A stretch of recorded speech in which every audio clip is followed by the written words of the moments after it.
Love S chassis. They are the best.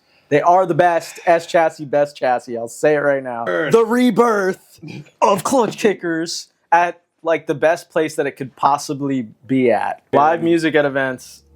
Need more of that. Yeah, live music at drift events. Live music at drift events. Drip and Drift. Welcome back to the Drip and Drip podcast. My name is Nick, and today's guest you may know is Close the Gap, my homie Chase Wesley. What's going on, man? What's up, man? How's it going? Chilling, dude. It's been a minute. Oh no, has it? No, we saw each other. Yeah. Yeah. It's been a minute since we hung out, really, but yeah, dude. How's everything been recently? Yeah, it's good, man. Can't complain. Yeah. Can't complain. I'm actually moving pretty soon, not far away, but a few hours south, where there are no tracks, unfortunately. They got closed down. PBIR. Yeah.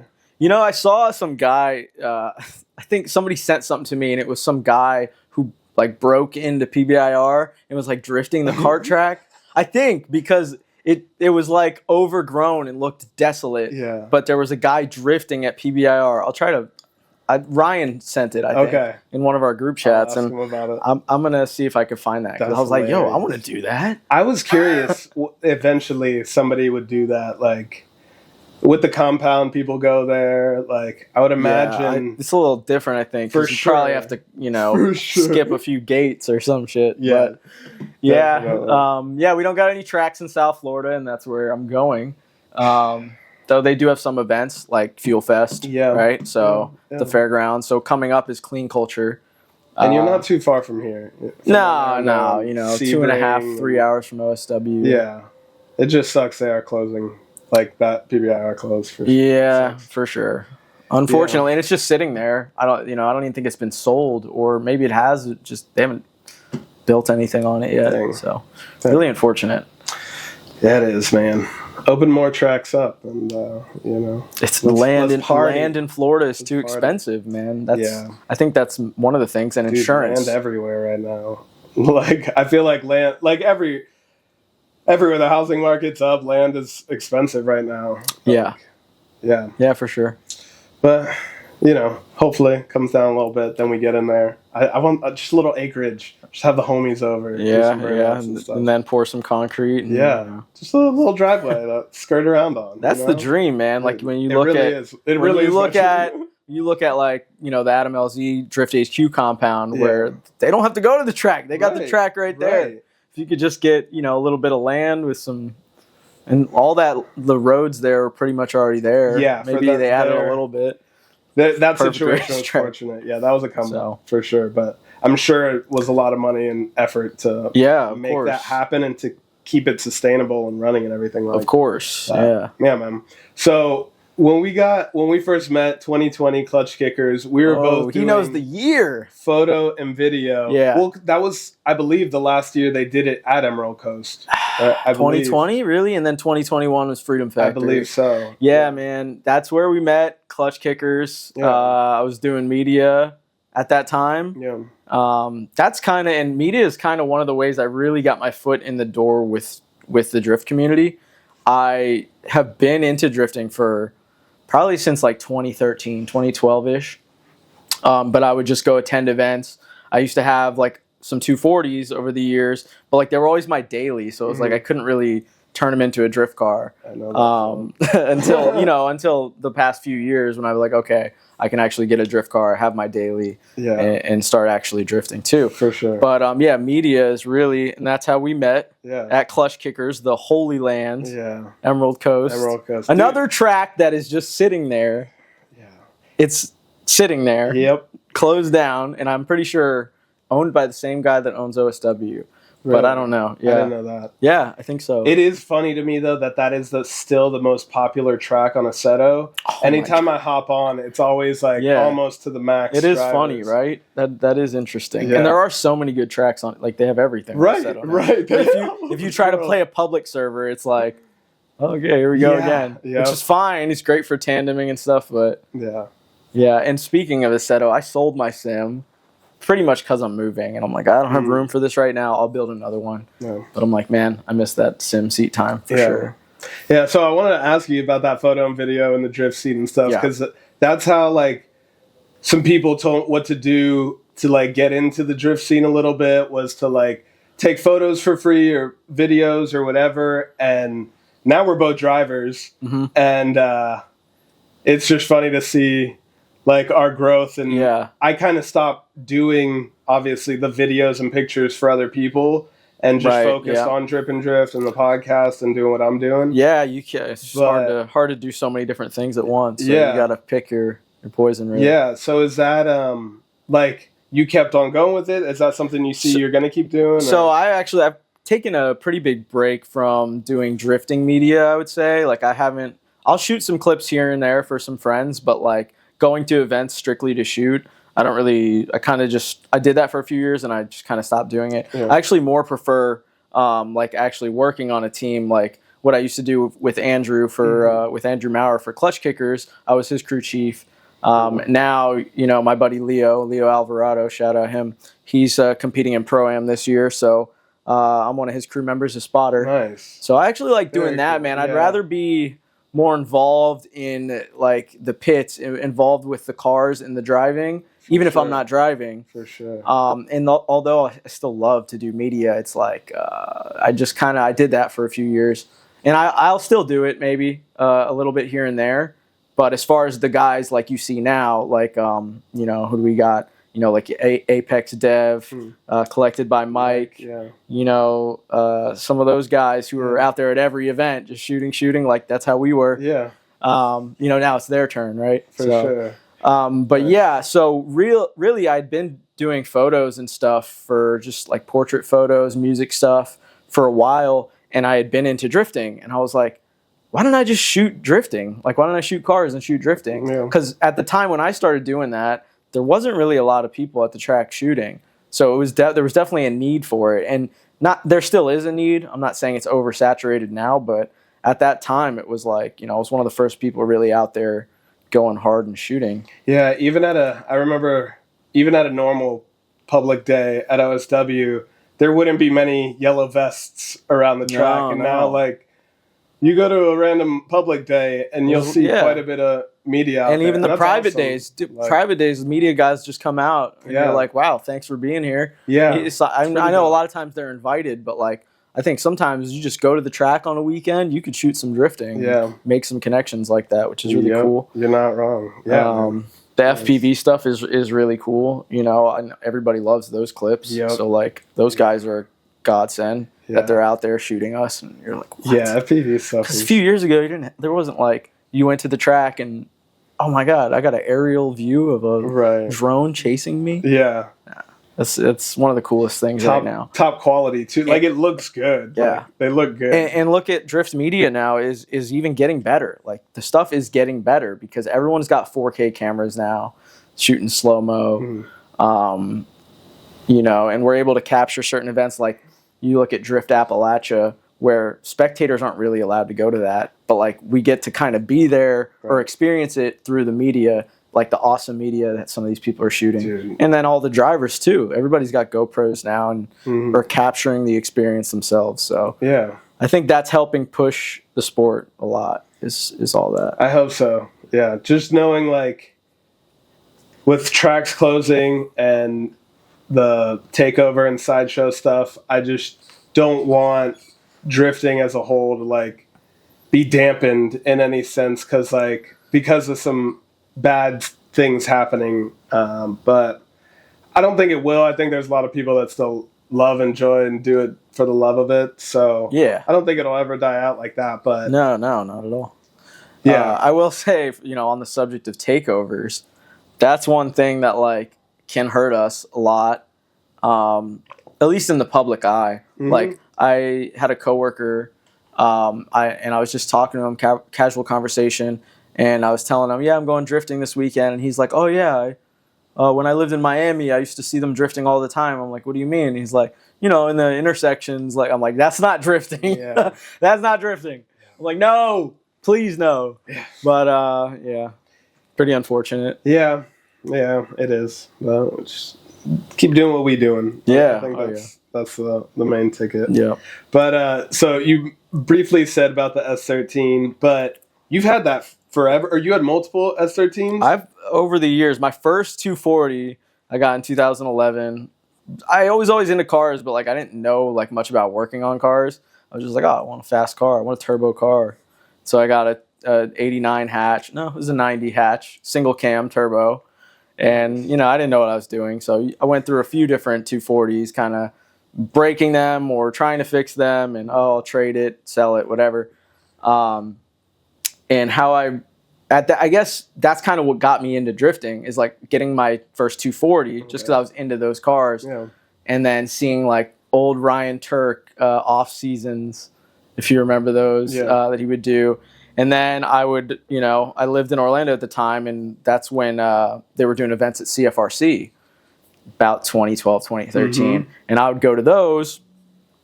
And I guess what really kind of sparked it for me, I went there one time, and this is when I think Alec Honadell like was just starting to drift. He was 16, and you know, so like barely even had his driver's license, I think. And you know, he had this like LS S14. I rode with him. That was my first ride along ever, and I was like, oh, this is so awesome now. And I was like, yeah, I have to get you know into drifting. And then he ended up going into, you know, pro a couple years after that. And that's when I kind of got involved in like, oh, watching Formula Drift and, you know, the competitive side of things. Yeah. So I saw you had an RB one. That's not the same one. Oh no, yeah. Okay. Because now your current one's SR. I have an SR hatch that I've gotten 2019 as like kind of this project that this kid. I guess he had this shell that he got, and then he bought a motor. He bought that SR from another guy that I know. Actually, that's how I found the car. The guy sold him this SR to LS swap his car, and the kid like put it in the car, but like didn't ever get it running or anything. So I bought it off him, not knowing what I was getting myself into really, because like I bought it and there were like frogs living inside of it, and all four lug stuff, all like the hubs and everything were all rusted out. So I was like, all right, well, it has to be a full like strip and rebuild. And now, you know, it's pretty much motor, engine bay, all that stuff is good to go. I really just have to do the fuel system and wire it up, which I've been lazy about, especially since getting my Z, because I'm like, oh, this car runs, you know. I'll just drift this and I'll eventually finish my S13. But yeah, it's you know, classic SR car, doesn't run. Yeah. So right now, no, it doesn't run. It could, but things. Yeah. It's funny. Like, if you can afford it, it's nice to have just like a car you could just drift and then one to build. Like, hopefully that's what I'm gonna get into after I do the cage and stuff later in the year. Hopefully I could do that next year. But when that's your only, like before you got the Z and just trying to build that alone, I'm sure it wasn't as easy. But yeah, for sure. How's the Z now? I mean, you say it's running good, but it runs great. You know, I've had little problems with it just from beating the hell out of it. But no, it's a good car. It did have AC up until like a week ago. We were just talking about. So now I'm just like, oh shit. It's, you know, whatever. Do I want to just rip the AC out completely just to get rid of the weight? Or fix the AC so I can always have that on grid? But kind of the direction I want to go with the Z is, I have a Cage Kits cage that I bought that I haven't put in the car yet. And I really want the Z to be the main drift car at this point. You know, like, they're great seat time cars, but to be honest, I think as a chassis, you know, and everything, the drivetrain and everything is so strong, like, that's the direction I would want to go in a drift car. My hatch, my S13, like, even once it is finished and everything, I don't think it would ever be like the track like beater really, because you know it's still stock SR trans, stock 240 axles and diff. Like, I would want to keep it as a street car, like a weekend cruiser, or even there's possibility of even selling it to put more money into the Z. You know, I've had 240s. I love S chassis. They are the best. They are the best. S chassis, best chassis. I'll say it right now. But I love the Z. Great car. Only downside is the weight for me. Yeah. They're pretty heavy for what they are. Yeah. They're heavy, and the sound, but they're reliable. No, the sound is great. I don't care what anyone says, man. The only VQs that sound bad are the ones that are just straight piped, and like mine, I think it sounds pretty good. It has the ISR exhaust with the resonator and the muffler.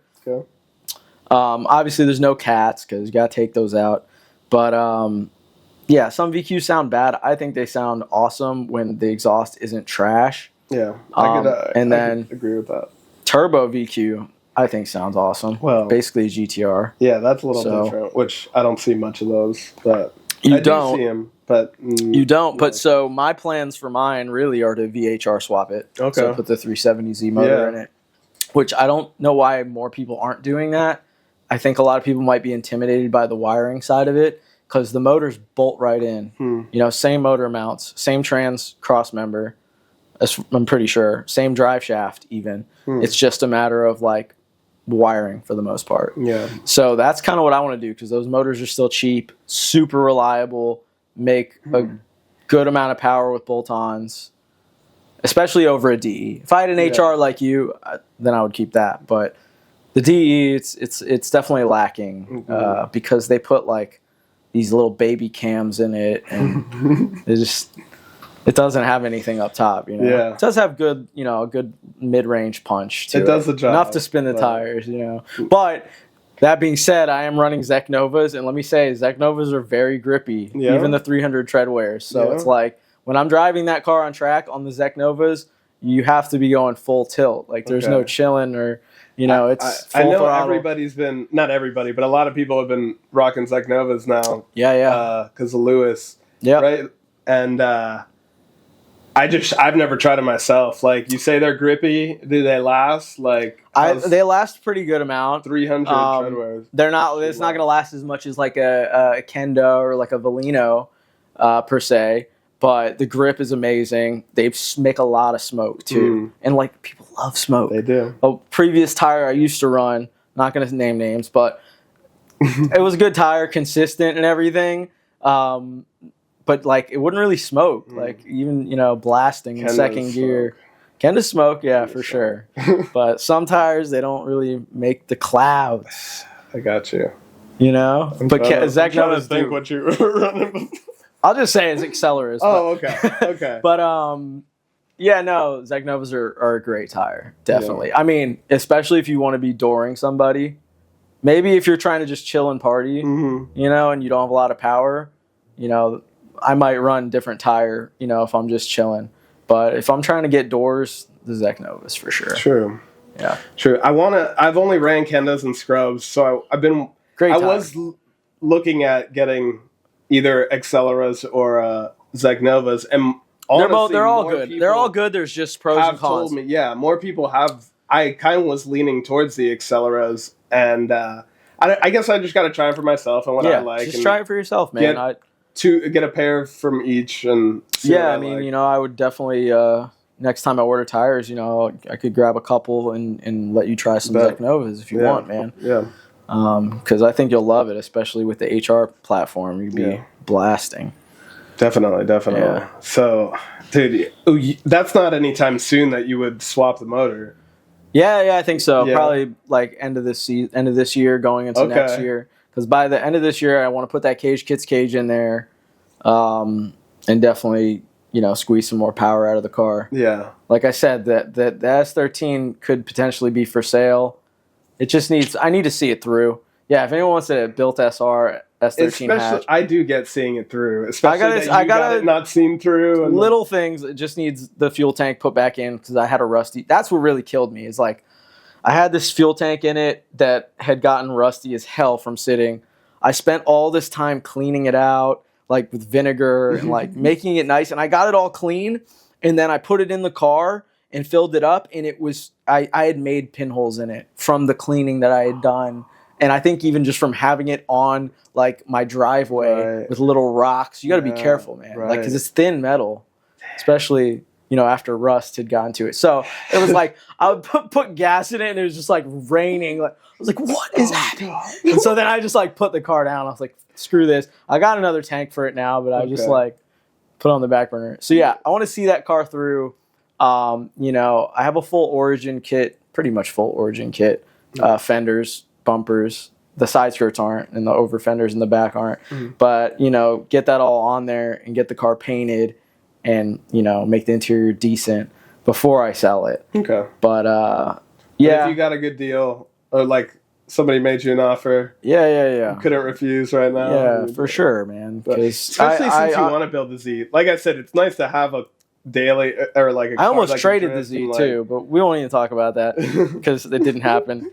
But I almost traded the Z for another S chassis with another SR in it. That was running? Yeah, well, it was running. Okay. But I'm at a point now. I'm moving like as it is. Like I have a garage where I live now. Mm-hmm. You know, I live in a house now, but I'm moving to South Florida. Homes are expensive down there, so like I'd have to get a garage down there to put 2 drift cars in and a daily. Like I think I can cut that down. You know, just make a smarter adult decisions as far as cars go, because the Z will do everything I want it and need it to be for myself. You know what I mean? Yeah. You know, as long as I can just take the Z to events, you know, get some more power, like I said, do a VHR swap, potentially even turbo that, you know, which people are scared of doing that. But mainly because it's expensive. A turbo kit for a VQ is expensive because you got 2 manifolds. And then there's more opportunity to break down when they are such a reliable engine at the moment. So. Yeah, but you can make good power. People make 600-700 horsepower stock motor on open. True. Not that I would push it that far on a drift car, but dude, like 500 horsepower on pump gas, maybe 6 on E85, like. Yeah. And then if you do blow it up, another VHR is like $1,000. You know what I mean? Because they came in the Q50s, I think Q60s up to a certain point, 370Zs, G37s. Like, there's tons of them out there. True. And really, really great motor. Really hard to blow up. The factory ECU even is amazing. You know, you can just put the EcuTech software on there, and it's basically like a full standalone. Good to know. So, I didn't know that. Everyone's like, you know, just put a JZ in it. Like, dude, JZs are heavy. Yeah. That's one of the things. That's like, I love my buddy Andrew Maurer. He has a, Andrew, he has a, JZ swapped 350Z. Sounds amazing. Makes great power. Well, I think it doesn't right now. It's blown up right now, actually. But, and that's sick. But like, that car weighs like 3,500 pounds. You know, it's heavy. Big boy. So it's I don't know. I'd rather the all aluminum VQ is much lighter than a JZ. Yeah. So to me, that's kind of just if it can make that power and those noises and be as cool as a JZ. Because Brian from Drift HQ has one too, and his is like the way it sounds and like it rips. He hasn't once he got it running good. Like it's been good. So, but.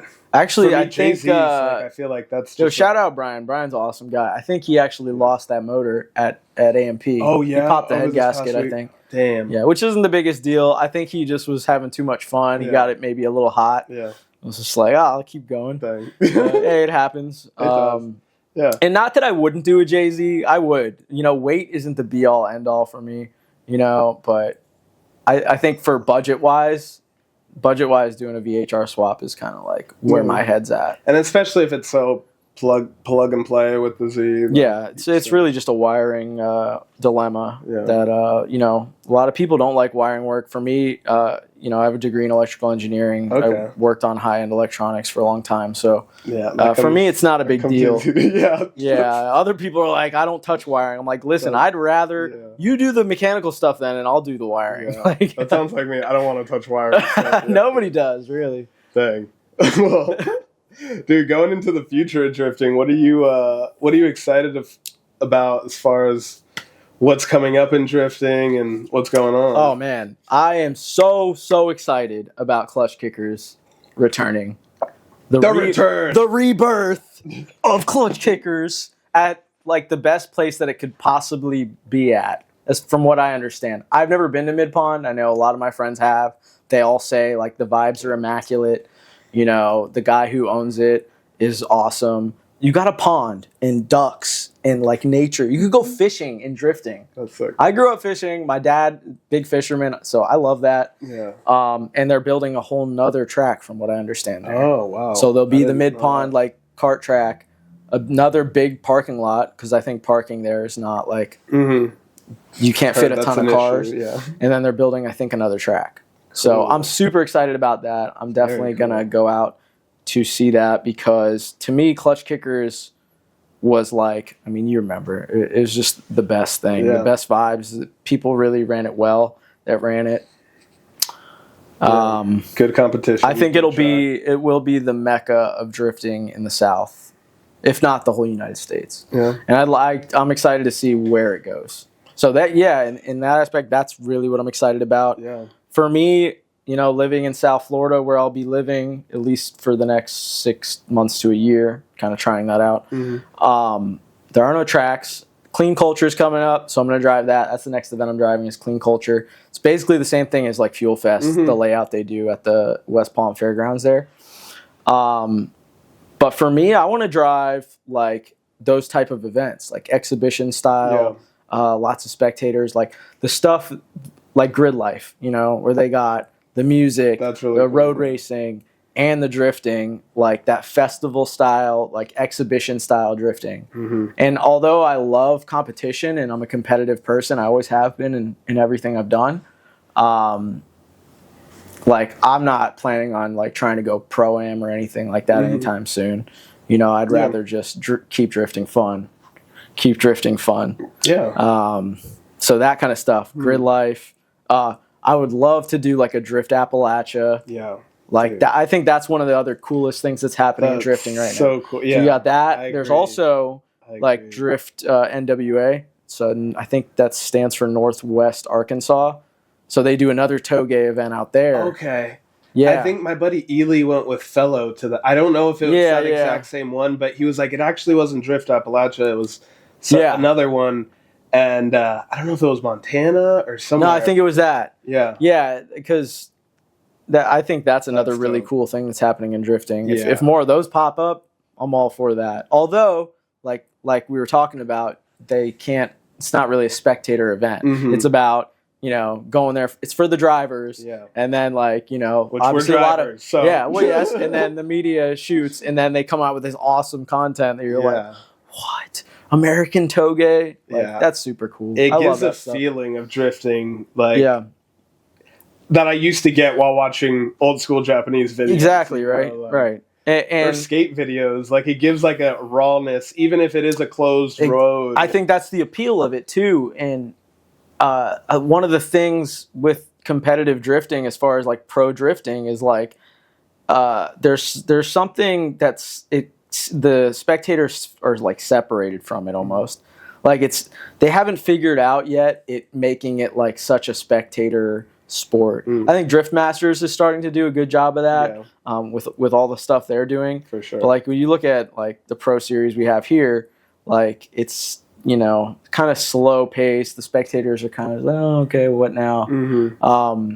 So I want to see competitive drifting like start trying maybe some new things or something to make it more exciting as like a viewer sport, as a spectator sport. For sure. Because even I love that FD comes here, but it is an oval track. It is like if they did like Long Beach stuff that they take like block off a road for a weekend or like something besides the same thing. But like you said, like more of a spectacle. Yeah. Like, so, like, did you watch Drift Masters last weekend in Finland? No. That park in Finland, it's like a amusement park with like a track. Sick. So there's like roller coasters. Sick. And all the spectating areas. Dude, you have to look at clips. You have to pull it up. It was really cool. And like all the spectator like areas are like pretty close to the action. Cool. So it's really cool. So one of the places that I think is really cool is the Gambler, or I guess the Gambler. I don't know if the track is called the Gambler. Yeah. So where they do Formula Drift New Jersey now, it's like an arena. Right. So like for the spectators, I'm pretty sure I haven't been there, but it looks like it'd be really cool for the spectators. Although it's just a figure eight, like those are the kind of tracks we need. It's tight. So like it's lively. That I think are the most exciting. Yeah. When we were at 4th of July Atlanta Motorsports Park, someone had brought up to me, they're like, what if they did Formula Drift here? I'm like, you can't even see the track as a spectator. Really, like it's too far away. It's an amazing track, but like there's no way to do that and make it a spectator sport. Yeah, dude, that's the name of the game with, I guess, spectator sports.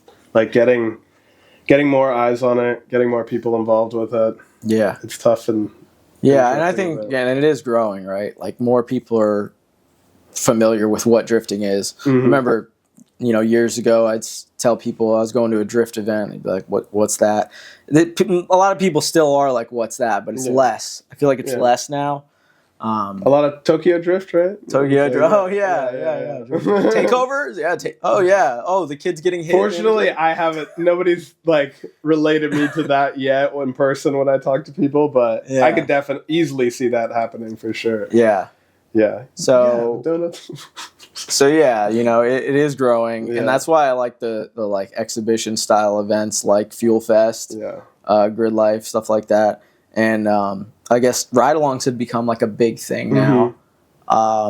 Years ago, events didn't really have or were like marketing ride-alongs. Like, oh, come get a ride-along. Like you had to actually like go out of your way to be like, oh, hey, can I ride in your Bring car? a helmet and like ask people. Yeah, you had to like, and that was that. I was that guy 10 years ago. I was like, I want to ride in some of these cars. Yeah. Like now it's like events are saying, hey, we're doing ride-alongs. Some of them are charging for it, others not. I don't know how I feel really about that as a whole, but I think that's one of the coolest things is giving someone their first ride-along. That's always a great feeling. For sure. I think, number one, if drivers are getting paid for doing it like they did at Fuel Fest, maybe I think make money. I talked to drivers and they were happy. Like, for sure. Like it costs a lot to come here, and like that was amazing. They did that, but from the spectator side, like those ticket prices were a little as long as it's reasonable. But I know there was one event I saw that they did the paid ride-alongs in like hundreds of people had paid, and they're just like standing there in this long line, and like I think a lot of them didn't even end up getting ride-alongs. So like in that situation, it's like, oh, that sucks. But no, it is good because look, I mean, it helps the drivers be able to pay for tires and fuel and the wear and tear on their cars to be able to keep giving more ride-alongs. So it is a good thing. It is a good thing. Although I also like seeing events saying, free ride-alongs, right? Whatever. Yeah. So it is nice for the spectator, like when it is just because I've never paid for a ride-along. Yeah, me neither. You know what I'm saying? I mean, yeah, is what it is. But that is partly why I want a cage so bad is being able to give a ride-alongs at OSW only on the day where they had like where they do the fundraiser. Yeah. You could go to Showtime. They do cage lifts. Which I did. I plan on Showtime this year. Showtime is cool. Sebring, man. I got to give ride-alongs. Yeah. And the Firm, I got to give ride-alongs without a cage. Oh man, I want to drive the Firm. It was dope. Although there's really not too many events. Yeah. Every year, I think maybe a couple events happen. Yeah, if that. Yeah. But the ones that it's really the only road course we have, right, in Florida. Right? No, Sebring is a road course. Oh, right, yeah, but they don't. It's only like rally course, like because they have a rally section with like dirt jumps and stuff like that too. Right. But usually when they do those Sebring events, it's just like the turn 17 and you loop back around. You're not actually driving the whole road. Correct. So maybe one day. Yeah, maybe one. I guess if you do Miata spec road racing, the circuit racing, they do that there. That would be cool, man. I would love to do. Build like a road racing car at some point, but I'm just too involved in investing. I know. It's like I can't go off and now build a track monster when I'm trying to just survive doing drifting. I feel you. But man, with this announcement of clutch kickers coming back, and I've already low key been kind of thinking, oh, I need to get out of Florida. Like I think I should just move somewhere else. Yeah. It's hard though when you grew up here, everyone is here, all your connections are here, job opportunities. But now I'm like looking at Birmingham, like land is pretty cheap. You could get a decent house for like way less than you can get a crappy house in Florida. Mm-hmm.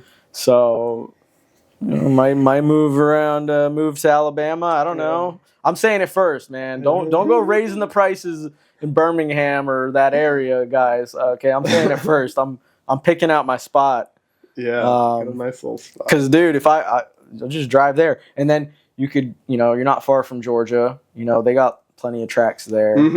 Yeah, basically Florida, we're screwed, man. Yeah, but that's what I feel like we're close enough. Like once I get the cage and a trailer, that's what I want to do. Venture out in the southeast a bit. Yeah, hit Georgia. I know North Carolina or South Carolina has Grid Life, South Carolina. I definitely want to drive that next year. I went not this year, but I went last year. Tagged along with Dustin. Such an awesome road course. Very similar in size to AMP. Cool. That would be a good one to do. Yeah. So I see the future happening, but it's slowly. Hyperfest is another one. Hyperfest, yeah, looks awesome. That type of event, man, bring music and motorsports together. Yeah, and you're like me. You're a musician too. Yeah, you come. That's from something we haven't talked about. Yeah. So before I ever got into cars, I was always interested in cars growing up, but I played music my whole life. So that's my other hobby. That's my other, and that's really what I'm good at is music, more so than cars even. Yeah. So I want to bring those two things together, in some way. I haven't really figured that out yet, Yeah. I took kind of a break from music. I haven't played in a band in a while, but I want to start writing music again and somehow incorporate that into the drifting content and stuff like that too. And then events Grid Life is the coolest thing because it's literally music and motorsports into one. Yeah. I feel I did actually want to bring that up because although I don't think my music playing in bands and stuff relates or how the photo and video transitioned into me driving. I don't necessarily see that transition from my music, but I do get the same type of rush when I'm on the track driving as I did being on stage 100%. playing in front of people. It's very similar. I didn't get that after I stopped playing music for a long time. Yeah. And once I started going to the track and driving, I started to get that. It's very, very similar. You're literally performing in front of people. And then you can also get those same kind of nerves. Right. The same kind of stage fright. But then once you do it a couple times, you're like, oh. The same flow even. Just that things kind of slow down a little bit and I just focus on whether it was the guitar or just where my hands are on the wheel and adjusting them to letting everything else out of your mind go away. Yeah, I think me playing music for so long and playing lots of shows kind of almost prepared me for track driving because very quickly I was able to adapt and not get the nerves or the scaredness that I think a lot of people get, at least from what I hear. Yeah. I kind of was able to just go out there and be I'm just performing. Yeah, there are people watching. You might spin out. Yeah. Just you might make a mistake on stage, but it's a very similar thing. Yeah. I think it's really cool. Yeah, bringing them together, I don't know besides events like that, having a stage with music. Live music at events. Need more of that. Yeah, live music at drift events. Live music at drift events. I know that OSW has tried to do a band for Black Friday drift before, but then the logistics of setting all that up, it can be done for sure. It can be. They do the DJ thing, but that's a lot simpler. It is. And then there are other events. I saw clips from No Coast Bash, which Dustin went out to. Max Council went out. It was the one in the desert type? Yeah, and they had a death metal band out there, probably a punk band too, or I don't know, but it just looked sick, and I was like, it goes hand in hand, skateboarding, heavy music. It doesn't just have to be heavy music, EDM, rap, all that, any type of music really. Yeah. It's true, yeah. Whatever gets you in the groove of what you're doing, gets you hyped for what you're doing. Yeah, that's another thing too. Is more people need speakers and have a sound system in their drift car. Yeah. I mean, for me, I think I love listening to. It sucks because there will be laps that I'll just listen to music and laps that I'll record in car. Yeah. And I hate hearing the track because I'll probably put it to a different track later. Yeah. But it is nice having, because when I skateboarded, like I would put earbuds in and like skate to the music, Yeah. But definitely. Yeah, I do. I mean, there might be a safety issue there if you have earbuds in and you can't hear. No. You can't hear someone about to slam. Not that on the track, but I was skateboarding. It's not the worst thing either. Yeah, but I do have speakers in the car. Yeah. And it is fun. Yeah. But then I also do like hearing what's happening with my car. Oh yeah. When I blast, if you can't hear the tires in the engine, it might be a little bit harder to figure out what's going on. It is. Yeah. Yeah. Hey, send it. Yeah, man. Dang. Anything else you want to touch on before we close it out? I don't know, man. No. What do you think? Yeah, I thought it was great. Great fun pod. time. Yeah. Fun time. Time flies. Yeah, that was fast. Yeah, man. I mean, I think we did like 40 minutes or 45 minutes. Something like that. Yeah. Felt like 10 minutes. Yeah, dude. Yeah. Well, after this, we'll keep on chatting, and yeah, dude, we'll catch up soon after you are down there and how you're liking it. Yeah, man. I'm still gonna come up. I'll probably come up and drive Black Friday Drift. Cool. Just because if there is an OSW event that I'm gonna do, it's gonna be that. Yeah. And possibly Spring Break Bash. Cool. But yeah, like I said, I'd like to do some more traveling and hit some new tracks. Oh yeah, awesome, man. Well, thanks for coming out. Thanks for watching. Drop a thumbs up, and we'll catch you next time, Sam. Peace.